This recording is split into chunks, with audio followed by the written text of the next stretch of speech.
أعوذ بالله من الشيطان الرجيم بسم الله الرحمن الرحيم بسم الله الرحمن الرحيم السلام عليكم ورحمة الله وبركاته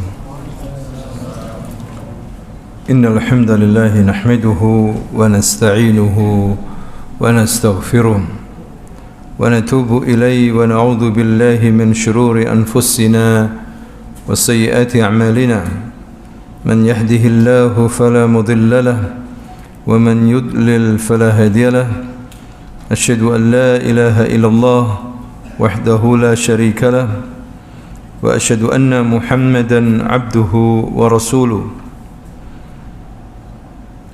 صلى الله عليه وعلى آله وأصحابه ومن تبعهم بإحسان إلى يوم الدين أما بعد اللهم علمنا بما ينفعنا وانفعنا بما علمتنا رب زدنا علما وارزقنا فهما وأرنا الحق حقا وارزقنا اتباعه وأرنا الباطلا باطلا وارزقنا اجتنابه وأدخلنا برحمتك في عبادك الصالحين إنك ولي ذلك والقدير عليه إخواني وأخواتي في الله رحمكم الله أوصيكم ونفسي بتقوى الله فقد فاز المتقون. Jemaah yang dimuliakan Allah Subhanahu wa taala, pada malam hari ini kita akan meneruskan kajian kita tentang sirah nabawiyah. Pada pertemuan yang lalu kita membahas tentang kehidupan Nabi sallallahu alaihi wasallam di Madinah. Ketika beliau sudah sampai di Madinah, amalan beliau adalah mempersaudarakan antara Muhajirin dan Ansar sehingga mereka menjadi satu saudara sama Muslim. Orang Muhajirin dan orang Ansar, mereka adalah sahabat-sahabat Nabi yang beriman. Muhajirin dari Mekah yang hijrah ke Madinah, sedangkan orang Ansar orang Madinah yang masuk Islam. Dipersaudarakan oleh Nabi agar terutama orang-orang Muhajirin mendapatkan bantuan, terutama dari segi materi. Hadirin sekalian, karena orang Muhajirin tidak membawa apa-apa, tidak boleh membawa barang-barangnya ketika hijrah ke Madinah. Karena kebaikan orang Ansar, maka orang-orang Muhajirin mendapatkan tempat, mendapatkan bantuan, rumah, makanan, bahkan mereka berbagi dengan saudaranya kaum Muhajirin. Kemudian Nabi SAW, hadirin sekalian, di samping membangun masjid, beliau mengambil perjanjian damai dengan orang Yahudi. Ya, di Madinah ada 3 orang Yahudi, maksudnya 3 suku Yahudi besar, Bani Qainuqa, Bani Nadhir dan Bani Quraidah. Kemudian setelah itu Nabi membuat pasar agar umat Islam berdagang di pasarnya sendiri. Karena selama ini pasar Bani Qainuqa lah yang ramai. Akan tetapi itu pasar dibangun dengan sistem ribawi, dan itu yang tidak diinginkan oleh Nabi. Riba haram dalam Islam. Wa ahallallahu al-bai'a wa harrama riba. Allah menghalalkan jual beli dan mengharamkan apa? Riba. Maka umat Islam mempunyai pasar sendiri, hadirin sekalian. Kemudian terjadi juga pada awal-awal Nabi di Madinah, yaitu perpindahan kiblat. Selama 16 bulan umat Islam berkiblat kepada Baitul Maqdis di Palestina. Nabi sendiri sebetulnya, hadirin sekalian, menginginkan agar kiblat mereka itu bukan mengarah ke Baitul Maqdis, akan tapi mengarah ke Ka'bah. Maka Allah Subhanahu wa taala perkenankan hal ini, maka dipindahlah kiblat umat Islam dari Baitul Maqdis menuju Makkah, Ka'bah. Ya, mereka hampir 16 bulan berkiblat kepada Baitul Maqdis, dan selalu diejek oleh orang-orang Yahudi. Mereka mengatakan, ya Muhammad, engkau memerintahkan kami mengikuti ajaranmu, padahal kalian umat Islam berkiblat kepada kiblat kami, yaitu Baitul Maqdis. Maka Allah pindah, hadirin sekalian, kiblatnya umat Islam dari Baitul Maqdis menuju Ka'bah al-Musharrafah. Kemudian juga pada tahun kedua Hijriah terjadi kewajiban puasa Ramadan. Fi Sya'ban min as-sanati ats-tsaniyah lil-hijrah ja'a al-wahyu ila an-nabi sallallahu alaihi wasallam bi fardhi siyam Ramadan. Awalnya perintah pada bulan Sya'ban tahun kedua Hijriah, datang wahyu kepada Nabi dengan kewajiban puasa Ramadan. Fasama Rasulullah sallallahu alaihi wasallam fi hayati kulliha 9 Ramadanat. Maka Nabi sallallahu alaihi wasallam berpuasa dalam hidupnya ketika di Madinah 9 Ramadan.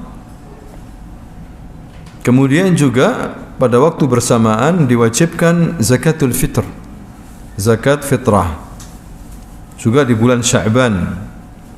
Jadi diwajibkan mengeluarkan zakat fitr ya sebelum salat Id, hadirin sekalian.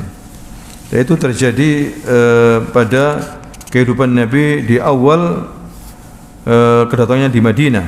Kemudian Nabi sallallahu alaihi wasallam membentuk pasukan karena ada izin dari Allah Subhanahu wa taala untuk mempertahankan diri, dan Nabi sallallahu alaihi wasallam memahami betul bahwa ancaman yang paling bahaya adalah dari pihak kafir Quraisy. Oleh karena itu Nabi mengajarkan cara berperang.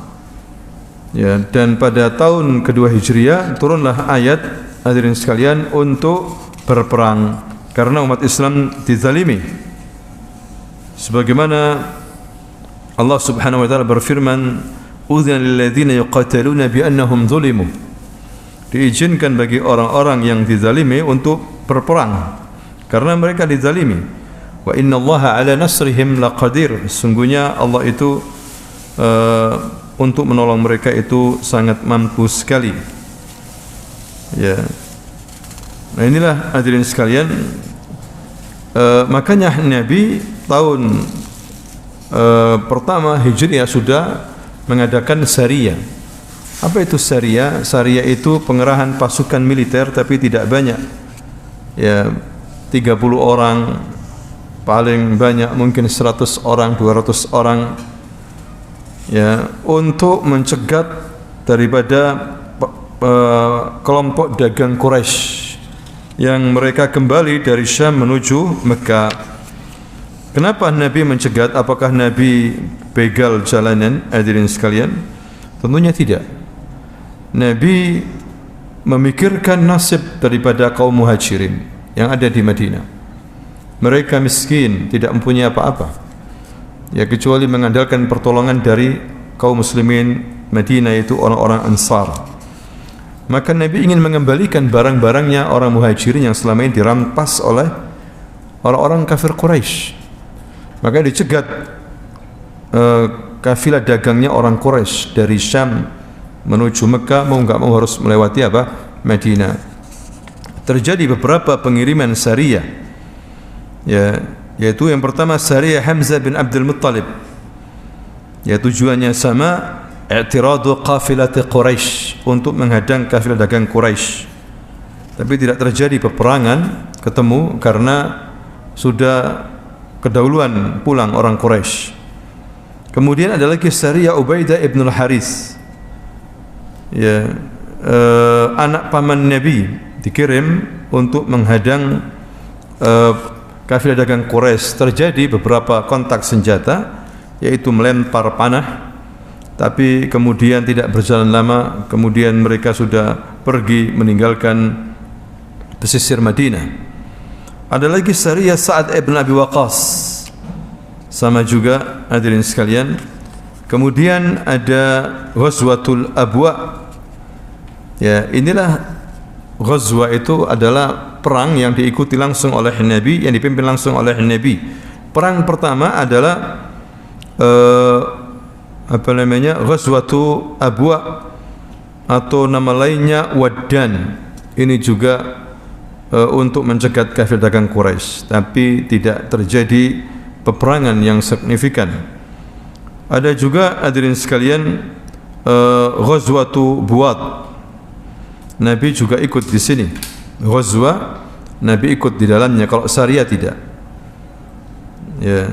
Kemudian Ghazwatul Usyairah, ada Ghazwatu Safawan, ada Sariyah Abdullah bin Jahsh. Jadi Nabi itu, hadirin sekalian, berperang itu lebih daripada 25 kali.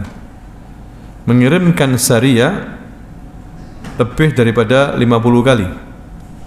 Ya, dan beliau perang besar ada 9 kali. Ya, perang besar adalah terjadi pada umat Islam pada tahun kedua Hijriah, tanggal 17 Ramadan, tahun kedua Hijriah. 2 tahun setelah hijrah, perang besar namanya Ghazwatu Badr.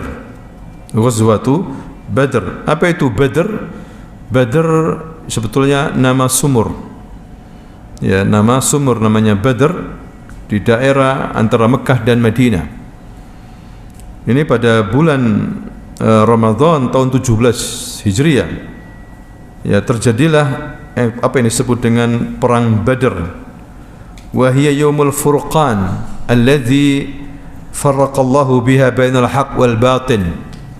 Inilah nama lainnya daripada perang Badar, yaitu Yaumul Furqan. Ya, di mana Allah akan membedakan antara kelompok yang hak dan kelompok kebatilan. Ghazwatul Badr, hadirin sekalian, disebutkan di dalam Al-Qur'an. Ya, bagaimana peranan para sahabat yang berjihad dalam perang ini.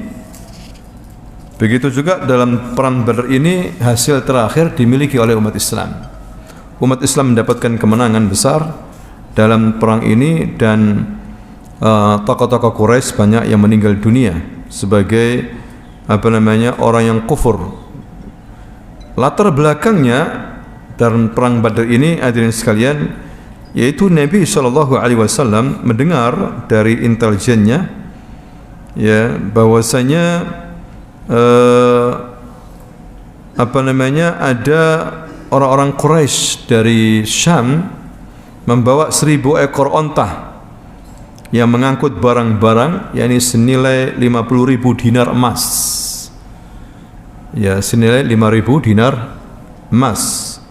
Banyak sekali harta ini, hadirin sekalian, dan hanya dikawal oleh 40 orang.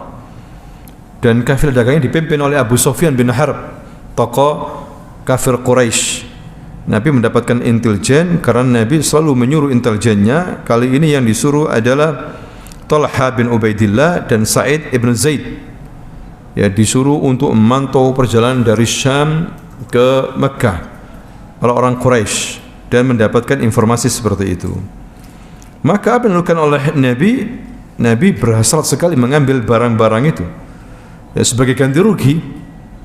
Ya, karena orang-orang muhajirin tidak boleh bawa barang waktu hijrah. Kemudian juga, hadirin sekalian, pada perang ini Nabi sebetulnya tidak mengajak banyak orang, karena sebelumnya Nabi mengerahkan Sariyah atau Nabi sendiri yang berperang namanya Ghazwa, itu tidak menemui pasukan Quraisy. Maksudnya kafilah dagang Quraisy. Terkadang mereka lebih dulu atau mereka tahu seperti itu, sehingga tidak terjadi peperangan. Makanya ketika Nabi mendapatkan informasi dari intelijennya ini, ada 1000 ekor onta penuh dengan muatan, ditaksir sekitar 50.000 dinar. Dinar ini emas. Ya. Maka Nabi tidak banyak mengambil pasukan. Ya, sekitar 315. Ya. Ada yang mengatakan 313. Tidak semua sahabat ikut, tapi sahabat-sahabat utama yang ikut. Khawatir tidak terjadi pertempuran, bergesekan seperti itu. Dan waktu itu tidak diwajibkan oleh Rasulullah secara keseluruhan untuk ikut, sehingga jumlah mereka sekitar 315 atau 313 orang. Kemudian Nabi mewakilkan Madinah sebagai pemimpin dan imam tetap adalah Abdullah bin Umi Maktum. Namun setelah Rasul berjalan bersama pasukan ke daerah Rauha, beliau menggantikan Abdullah bin Maktum dengan Abu Lubabah bin Abdul Mundir sebagai pejabat sementara, ya, untuk mengganti kepemimpinan di Madinah. Nah, permasalahannya hadirin sekalian, ternyata Abu Sufyan pemimpin kaum Quraisy ini yang menjadi pemimpin pedagang Quraisy, juga mengirim mata-mata. Dia tidak bodoh, mengirim mata-mata apakah Muhammad dan umat Islam melakukan gerakan. Ternyata mata-matanya memberitahu iya, berhasil mendapatkan informasi bahwa Muhammad dan sahabatnya keluar. Ya, itulah yang terjadi hadirin sekalian.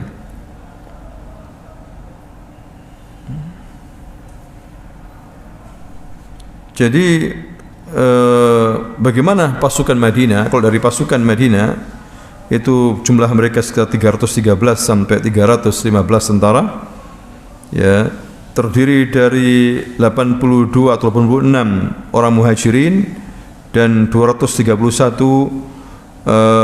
orang Aus dan Khazraj, orang Ansar. Paling banyak orang Ansar.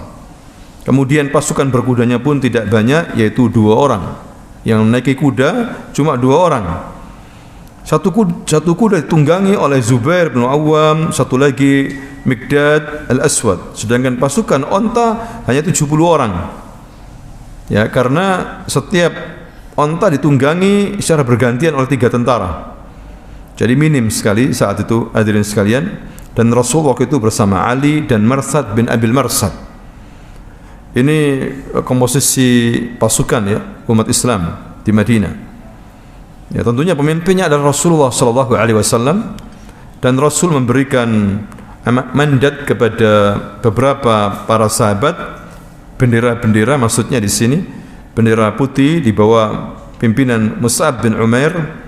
Kemudian komandan pasukan Muhajirin dipimpin oleh Ali bin Abi Thalib dari Muhajirin. Kemudian pasukan Ansar dipimpin oleh Sa'ad bin Mu'adz.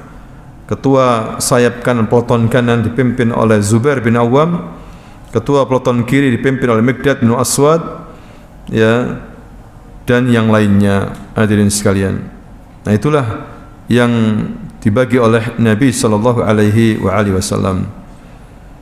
Kemudian di sini niat untuk menghadang kafilah dagang Quraisy ini yang dijaga 40 orang bocor. Abu Sufyan tahu hal ini. Maka dilakukan oleh Abu Sufyan langsung mengirim orang untuk memberitahu Makkah, ya, mengirim orang hadirin sekalian melalui pesisir laut Yanbu sampai Jeddah, tidak langsung ke kota Madinah. Berhasil ini utusannya Abu Sufyan ini hadirin sekalian. Kemudian sampai di Mekah, utusan ini naik dari atas bukit turun ke Mekah sambil disobek bajunya dan mengatakan, ya Quraisy, irukum. Ir itu maksudnya dagang kalian, hewan kalian, ya, mau diserbu oleh Muhammad di Madinah. Irukum. Maka disulah hadirin sekalian, orang-orang Quraisy berkumpul semuanya, tokoh-tokoh Quraisy, dan cepat mereka mengumpulkan sekitar 1000 pasukan dipimpin oleh tokoh-tokoh Quraisy. Semuanya ikut, tokoh-tokoh Quraisy, kecuali Abu Lahab. Pamannya Nabi tidak ikut. Dia mewakilkan orang yang punya hutang sama dia, disuruh berangkat, dia enggak berangkat. Pamannya Nabi, ya, Abu Jahal berangkat, ya, Abu Jahal berangkat. Waktu itu jumlahnya sekitar 1300. Tetapi tiba-tiba 300 orang dari Bani Zuhra mundur, tidak mau. Ya, tidak mau hadirin sekalian. Nah, ketika mereka sudah berangkat semuanya, ternyata Abu Sufyan ini berhasil lolos dari sergapan kaum muslimin, melewati pinggiran pantai dan masuk ke Jeddah. Kemudian kirim surat ke Abu Jahal, enggak usah berangkat sudah. Tidak usah berangkat kalian. Dagangan kalian sudah lolos dari sergapannya Muhammad dan umat Islam. Tapi Abu Jahal mengatakan, la, kita akan tetap berangkat. Ya, kita akan minum khamr di sana, kita akan menari di sana sama perempuan-perempuan, dan kita juga akan memberi peringatan keras kepada Muhammad agar tidak terulang lagi seperti ini. Awalnya mereka mau gagal berangkat, tapi karena semangat daripada Abu Jahal, akhirnya mau nggak mau mereka berangkat, hadirin sekalian. Nah, itulah yang terjadi saat itu. Ya. Kemudian Rasulullah SAW yang awalnya tidak punya persiapan besar, 315 orang dengan persenjataan biasa, persenjataan seorang musafir, bukan persenjataan perang. Karena dipikir yang datang cuma 40 orang. Tapi subhanallah, Nabi mendapatkan informasi ya dari intelijennya, orang-orang Mekah mau pergi ke mana? Madinah, untuk menyerang dengan pasukan yang besar, berlipat-lipat. Hadirin sekalian. Nah, disitulah Nabi kemudian musyawarah, bagaimana ini? Kita sudah di jalan. Kata para sahabat, siap ya Rasul, tidak ada masalah. Bayangkan, ini adalah perang, hadirin sekalian, tanpa prediksi sebelumnya. Ya, tanpa prediksi sebelumnya yang dialami oleh para sahabat, ya, luar biasa sekali di sini. Ya, diuji oleh Allah Subhanahu wa taala, ya, padahal niatnya mereka menghadang kafilah dagang yang dikawal cuma 40 orang, tapi dihadapkan dengan pasukan tempur yang siap semuanya, senjatanya, ya, ontahnya, bahkan Abu Jahal membawa 1000 ekor onta untuk makanan di jalan. Ya, kemudian mereka dengan pasukan yang lengkap, senjata yang lengkap. Itulah yang terjadi. Maka Nabi SAW menyusun strategi di Badr waktu itu dan mengambil tempat. Kemudian ada seorang dari sahabat Rasulullah, ya Rasulullah, apakah ini wahyu? Apakah ini pendapatmu? Kita di sini dekat dengan sumur Badr. Ya, bukan wahyu, pendapatku. Menurut kita ya Rasul, bukan di sini tempatnya. Ya, saya beritahu tempat yang strategis. Ditunjukkan di sini ya Rasulullah. Ya, luar biasa. Nabi bukan pemimpin otoriter, hadirin sekalian. Nabi memahami hal ini, dia mungkin kurang jeli, kemudian ditegur oleh sahabat dan mau menerima. Ya, itu yang terjadi pada waktu perang Badr. Kemudian juga ketika sudah ketemu pasukan, itu hujan.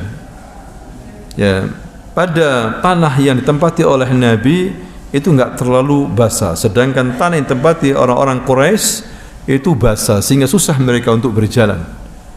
Ya, dan umat Islam diberi oleh Allah Subhanahu wa taala kesempatan untuk tidur. Jadi sebelum berperang, diceritakan dalam perang Badar itu, mereka tidur pulas sekali, sehingga ketika besok bangun segar untuk berperang, siap. Sedangkan orang Quraisy tidak bisa tidur, hadirin sekalian. Dari sini sudah kelihatan ya kekalahan mereka. Bagaimana dengan Nabi Muhammad SAW? Nabi Muhammad tidak tidur. Tidak tidur. Ini termasuk fisiknya kuat pada besok perang. Nabi terus berdoa sambil menangis. Nabi mengatakan, ya Rabb, Allahumma in tuhlik hadhil isabah lam tu'bad fil ard abadan. Ya Allah, seandainya kelompok kecil ini kalah, engkau tidak akan disembah selama di muka bumi ini lagi. Ya, ini perkiraannya Nabi. Hadirin sekalian, tolonglah jumlah kecil ini ya Rabb, tolonglah kita. Ya, aku tunggu janjimu. Itu doa Nabi. Terus sampai selendangnya itu jatuh. Maka sama Abu Bakar Sampri disangkutkan lagi selendangnya, ya Rasulullah, cukup, istirahatlah ya Rasulullah, istirahatlah. Nah, itu Rasulullah SAW. Kemudian Rasulullah berdoa, didengar oleh Abdul Mas'ud, wallahi ya aku mendengar Rasul berdoa, ya Rabb, hancurkan fulan bin fulan, hancurkan Abu Jahal, Umayyah bin Khalaf. Ternyata semuanya disebut oleh Nabi itu mati semuanya. Kemudian sebelum pertempuran di malam hari, Nabi mengajak para sahabat dan mengatakan, wahai para sahabat, fulan mati di sini. Kemudian berpindah lagi, fulan akan mati di sini, fulan akan mati di sini, fulan akan mati di sini. Kata Ibnu Mas'ud persis bagaimana yang disebutkan oleh Rasulullah. Fulan mati di sini, Abu Jahal mati di sini, Umayyah bin Khalaf mati di sini. Karena semua pemimpin Quraisy ikut. Hadirin sekalian. Nah, itu termasuk mukjizat yang diberikan oleh Allah Subhanahu wa taala kepada Rasulullah sallallahu alaihi wasallam. Ya. Kemudian berikutnya biasanya hadirin sekalian pada perang klasik itu sekali lagi ada ibaratnya itu mubarazah atau adu jago. Ya. Adu jago, mubarazah. Ya, jadi di sini ada mubarazah, adu jago ini maksudnya keluar ke depan begitu 4 orang, 5 orang dari pihak Quraisy, nanti kaum muslimin juga 4 orang duel satu sama satu dulu sampai 4 kali atau 5 kali baru kemudian perang frontal. Ya, di sini sebelum adu jago dimulai seorang pasukan Mekah bernama Al-Aswad ibn Al-Aswad bin Al-Asad Al-Mahzumi. Ya, ini seorang tokoh jagoannya Quraisy. Hadirin sekalian, berteriak-teriak dan ingin mengambil air yang dikuasai oleh umat Islam. Air hujan itu ada sumur juga. Langsung disamperi sama Hamzah, kemudian dipukul dan kemudian meninggal dunia orang Quraisy ini. Nah, kemudian barulah kemudian ada adu jago di sini dari pihak pasukan Mekah mengirim putra terbaiknya Utbah ibn Rabi'ah, Syaibah bin Rabi'ah, ini kakak adik, ya, kemudian Al-Walid bin Utbah. Mereka menantang 3 jagoan umat Islam. Maka Nabi menyuruh 3 orang Ansar, namanya Auf ibn Haris, Muawid ibn Haris, kakak beradik, dan Abdullah ibn Rawaha. Ya, tapi ketika 3 Ansar ini mau maju, orang Quraisy mengatakan, ya Muhammad, kita tidak mau dari selain kita. Ya, kita ingin dari kita. Maksudnya dari orang Muhajirin, bukan dari orang Madinah. Kita enggak punya urusan sama orang Madinah. Ya, kita ingin orang dari kamu, dari kita sendiri orang Mekah. Maka Nabi mengatakan Taib, kalau begitu wahai Ali, maju kamu. Ya Hamzah, maju. Kemudian ya Ubaidullah bin Haris, maju. 3 orang. Ya, terjadilah pertempuran 3 lawan 3 ini. Hadirin sekalian, Ubaidah dari pasukan Nabi menghadapi Utbah, Hamzah menghadapi Syaibah, dan Ali melayani Al-Walid. Ya, Ali dan Hamzah berhasil menumbangkan musuh-musuhnya, sedangkan Ubaidah kesulitan. Ya, bahkan sempat Ubaidah ini terluka berat di kakinya. Tapi alhamdulillah Hamzah dan Ali tadi itu menghabisi Utbah ini. Tapi Ubaidullah ini terluka, akhirnya meninggal setelah selesai peperangan. Hadirin sekalian, nah itulah yang terjadi dari adu jago. Walhasil peperangan alhamdulillah dimenangkan oleh umat Islam, perang Badar ini. Dan disebutkan di dalam Al-Quran, hadirin sekalian, di dalam ayat-ayat Al-Quran, di dalam surah Ali Imran ayat 123, Allah SWT berfirman, وَلَقَدْ نَصَرَكُمُ اللَّهُ بِبَدْرٍ وَأَنْتُمْ أَذِلَّةٌ. وَلَقَدْ نَصَرَكُمُ اللَّهُ بِبَدْرٍ. Sesungguhnya Allah telah menolong kalian di perang Badr. وَأَنْتُمْ أَذِلَّةٌ. Pada waktu itu jumlah kalian sedikit sekali. Kok bisa menang? فَاتَّقُوا اللَّهَ لَعَلَّكُمْ تَشْكُرُونَ. Maka bertakwalah kalian agar kalian menjadi orang yang bersyukur. Yang ajaibnya hadirin sekalian, dalam perang Badar ini turun malaikat. turun malaikat Jibril dan malaikat yang lain, menyerupai laki-laki berbaju serba putih, kudanya putih, membawa pedang terhunus, ya, dan iblis ikut serta dalam perang Badar ini di pihak kaum kafir Quraisy, meniru seorang dari mereka. Ya, ketika melihat malaikat langsung iblis lari sampai masuk laut, jegur laut. Iblis itu paling takut sama malaikat, setan paling takut sama malaikat. Makanya kalau kita berzikir yang banyak, maka dijaga oleh malaikat. Tidak mungkin didekati oleh si setan atau iblis. Iblis lari jegur laut. Komandan pasukan musyrikin mengatakan, "Ya fulan, kenapa kamu tadi ngajak-ngajak perang, sekarang kamu lari? Kurang ajar kamu." Jegur laut langsung. Ya, apa kata iblis? "Kamu tidak tahu apa yang aku lihat. Seandainya kamu tahu apa yang aku lihat, maka kalian juga akan lari." Yang dilihat siapa? Malaikat. Jadi ini saksi daripada para sahabat sendiri yang mengatakan, aku ini hampir mau memenggal kepalanya orang kafir Quraisy. Nggak taunya sudah lepas duluan kepala itu ke langit. Wus, wus, begitu. Berarti malaikat yang membunuh mereka. Hadirin sekalian, bantuan dari Allah SWT. Ternyata Allah menurunkan ribuan malaikat. Tidak hanya satu Jibril, ribuan malaikat datang silih bergantian. Makanya Allah mengatakan, "Walaqad nasarakumullahu bi Badrin wa antum azillah." Ya, sesungguhnya Allah telah menolong kalian di Badr padahal kamu itu sedikit. Waktu itu pada tanggal 17 Ramadan. Ada sebagian sahabat puasa, ada sebagian sahabat yang tidak puasa. Jadi boleh. Rasul juga termasuk yang tidak puasa. Ramadan perang, hadirin sekalian. Dan berapa kali Ramadan perang? Di sini menunjukkan bulan Ramadan syahrul jihad, bulan jihad. Ya, bulan jihad. Kalau kita tidur, panas sekali nih, tidur akhirnya. Ya, habis duhur tidur, sholat, habis asar tidur lagi, maghrib. Ya, baru saya itu seger lagi. Nah, ini dulu susah umat Islam disuruh perang, hadirin sekalian. Nah, itu yang terjadi pada perang Badar, luar biasa sekali. Di sini Allah SWT tunjukkan pertolongannya kepada umat Islam. Ini tentunya pukulan telak bagi orang-orang Quraisy, hadirin sekalian. Jenazah-jenazah mereka jumlahnya sekitar 70 orang.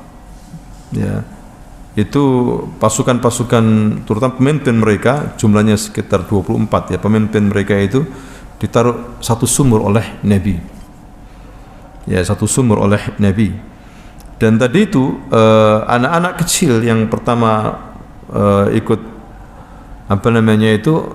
adu jago itu, ada kakak adik itu yang membunuh siapa?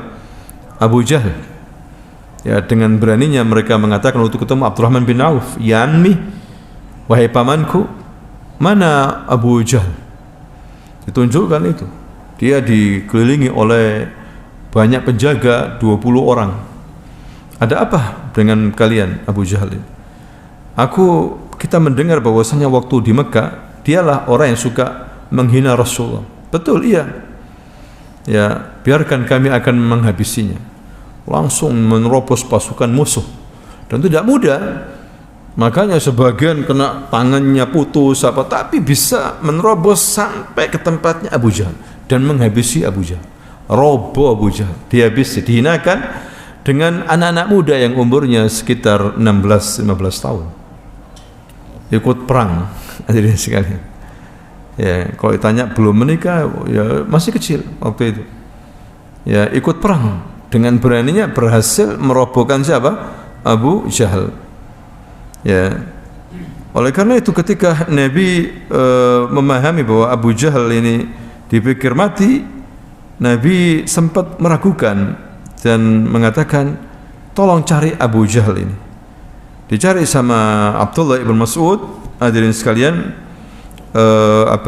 ternyata Abu Jahal ini sekarat, belum mati. Dan Abdullah bin Mas'ud langsung memenggal kepalanya Abu Jahal. Sebelum memenggal, Abu Mas'ud mengatakan, hari ini kemenangan milik kita ya Abu Jahal, ya bukan milikmu. Maka dipenggal kepalanya dan diberikan ke Rasulullah sallallahu alaihi wasallam. Ya, dan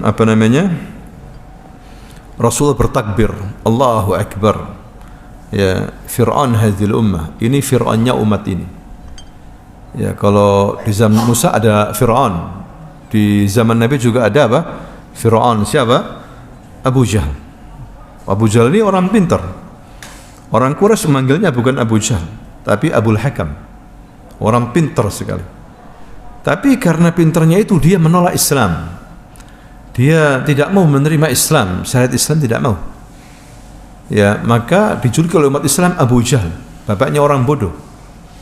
Ya, maka siapapun walaupun dia pintar tapi menolak Islam, bodoh dia.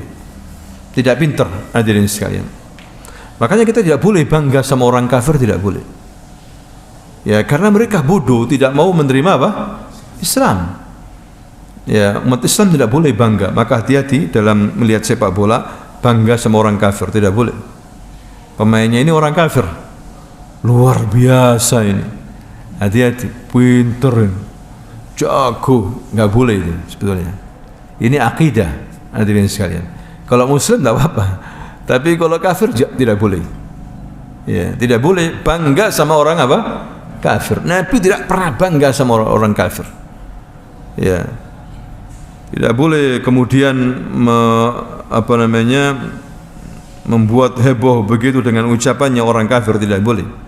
Karena pada dasarnya mereka itu hina, lebih hina daripada kutu yang hidup di tai binatang, kata Nabi. Orang kafir itu lebih rendah.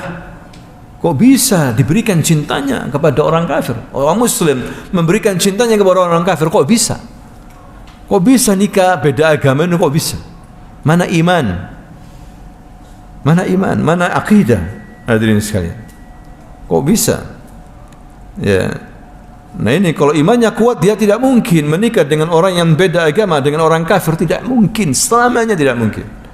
Bangga aja tidak boleh, apalagi mencintai. Ya, jangan taruh cinta kita kepada orang kafir, kepada orang yang beriman, orang yang berbuat baik kepada Allah, kepada Rasulnya.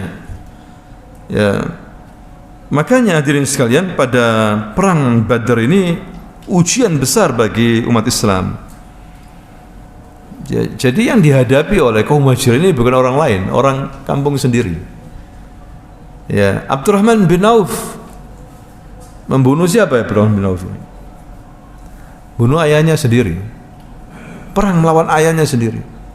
Abu Bakar duel sama siapa? Anaknya sendiri, bayangkan. Ikut sama orang kafir waktu itu, anaknya. Ya, apalagi sudah. Kalau sama orang lain, beda negara, nggak ada masalah. Ini sama orang kampung sendiri. Anda bisa bayangkan peran perasaan ini. Tapi sahabat lebih memilih iman, lebih memilih Allah dan Rasulnya, walaupun sekerabat senasab, tidak peduli. Perang sudah. Ya, Mus'ab bin Umar sama kakaknya sendiri, saudaranya sendiri. Hadirin sekalian, tidak mudah itu. Makanya ketika selepas perang Badar, Allah SWT mengatakan apa kepada orang ikut Badar? I'malu ma syi'tum laqad ghafartu lakum. Berbuatlah apa saja yang kamu suka, aku sudah ampuni kalian. Ya, dijamin masuk surga, dan apa? Disuruh berbuat apa saja setelah ini, sudah aku ampuni kalian. Pertanyaannya, apakah sahabat berbuat seenak saja? Ada statement seperti ini, mungkin orang sekarang, wah kalau gitu zen, kalau begitu, wes berbuat apa saja, yang penting diampuni sama Allah.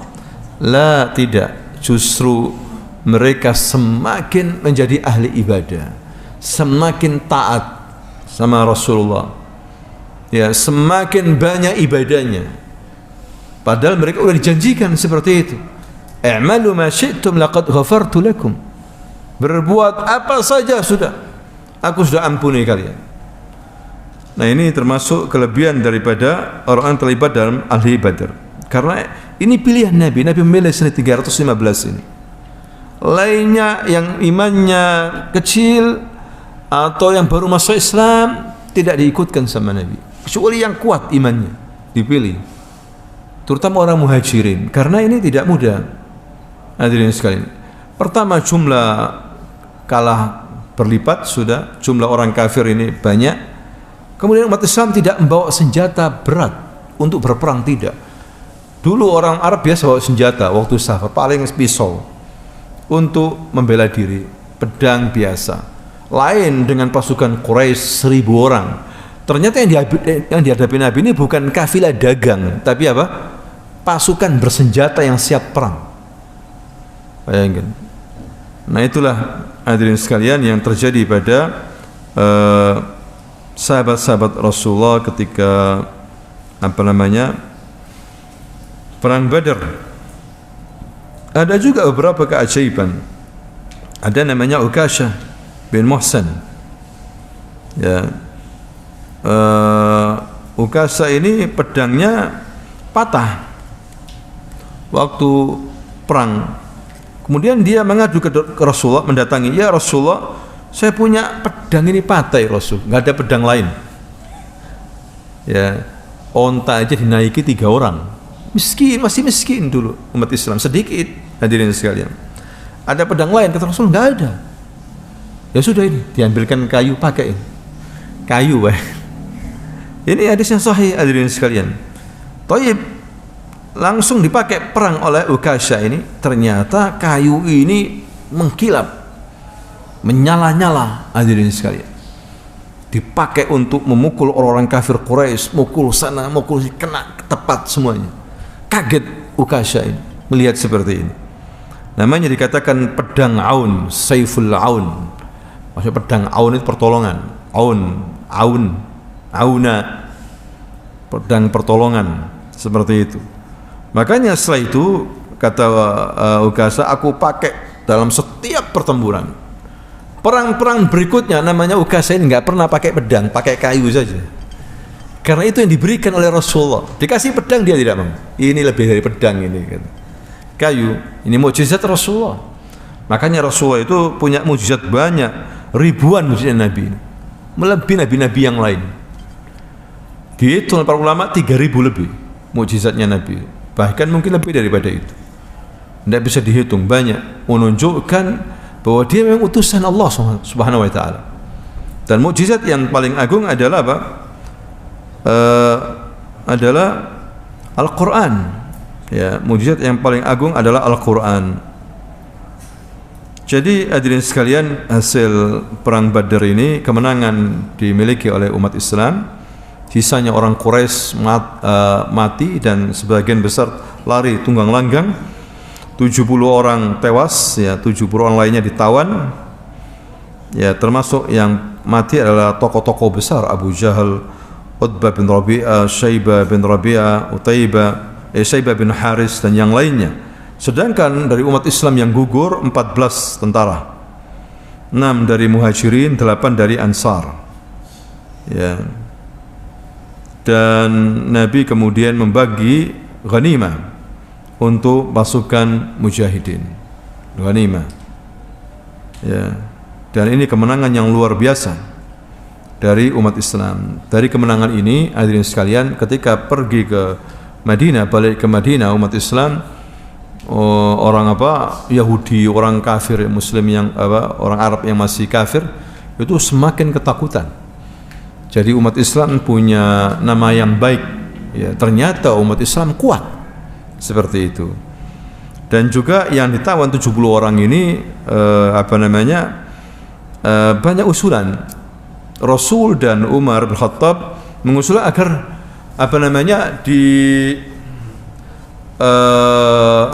bukan Umar, Abu Bakar dan Rasulullah usul agar ditukar dengan uang. Ditukar dengan apa? Uang. Atau disuruh mengajarkan orang Madinah Al-Quran bahasa, karena orang Quraisy ini pintar-pintar. Orang Madinah kebanyakan para petani, fallahin. Ya. Tapi Umar mengatakan, saya tidak setuju ya Rasulullah. mereka ini memerangi kita. Hukum perang ya harus dibunuh semuanya ya Rasul. Kata Umar bin Khattab. Ya, ternyata Rasul lebih memilih usulnya Abu Bakar sama dengan usulnya dia agar apa? Diambil uang, ditebus dengan apa? Uang.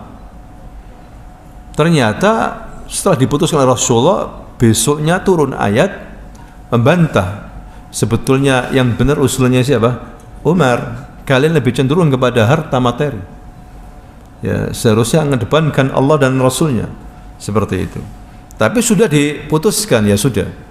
Jadi orang-orang tawanan itu mengajarkan Al-Quran kepada orang-orang Madinah, dan sebagian dimintai tebusan dengan uang yang banyak.